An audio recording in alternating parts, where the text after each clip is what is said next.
હાલો friend, આજે આપણે બનાવશું ઊંધિયું ચાપડી. ઊંધિયા માટે જો આપણે વટાણા, રીંગણા, સરગવાની શીંગું અને બટેકા આપણે બાફવા મૂકી દઈશું. તો જોવો હવે આગળની રેસીપી. આપણે વેજીટેબલ બફાવા મૂકી દીધું છે. હવે એમાં નાખશું મીઠું,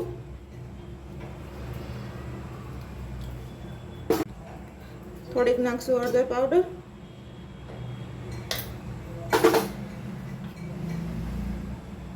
પાવડું નાખશું તેલ,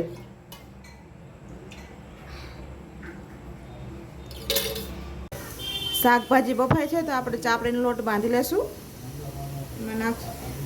એમાં નાખશું મીઠું,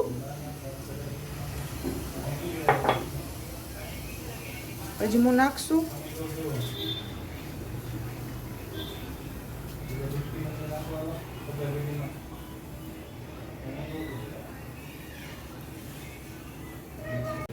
હળદર પાવડર નાખશું,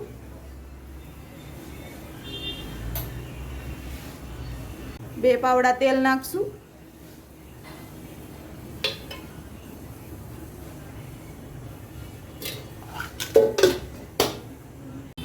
હવે આપણે ચાપડીનો લોટ બાંધી લેવું.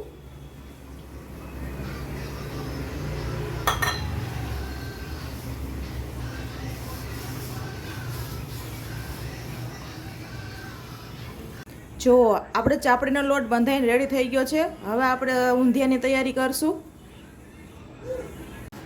જો ફ્રેન્ડ, આપણા વઘાર માટે ડુંગળી, મરચું, ટમેટું કાપી લીધું છે. આ લસણ ને મરચાંની ચટણી બનાવી નાખી છે. આ ઊંધિયું બફાઈ ગયું છે. આ મસાલા, આ જો તેલ થઈ ગયું છે રેડી. હવે આપણે કરશું વઘાર. આમાં નાખશું રાઈ,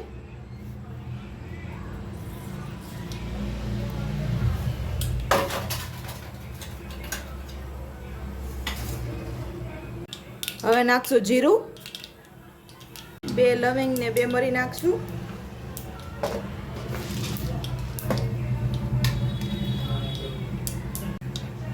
હવે નાખશું ડુંગળી,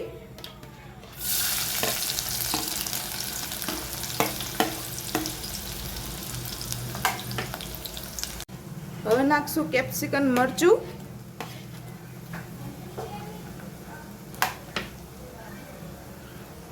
ટમેટું,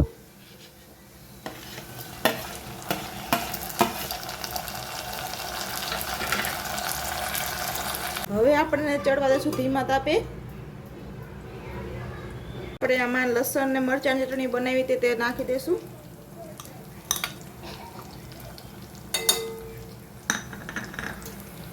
હવે આપણે આમાં નાખશું આપણું શાકભાજી હતું બાફેલું તે.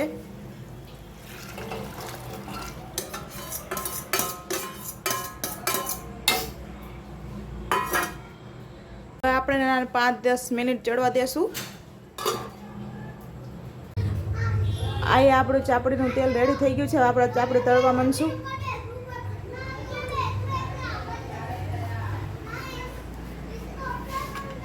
જો ચાપડીને આવી રીતે બનાવવાની અને ચેકા પડવાના બે સાઈડ. જો આપણું આ ઊંધિયું બનીને રેડી થઈ ગયું છે. હવે આપણે આમાં નાખશું ધાણા અને ગરમ મસાલો. ગરમ મસાલો નાખશું, ધાણા નાખશું. આપણું ચાપડીને ઊંધિયું બનીને રેડી થઈ ગયું છે. જો તમને આ મારો વિડીયો ગમે તો લાઇક કરજો, શેર કરજો, સબસ્ક્રાઈબ કરજો. મારા ચેનલમાં ન હોય તો ચેનલને જરૂર સબસ્ક્રાઈબ કરજો. જય માતા.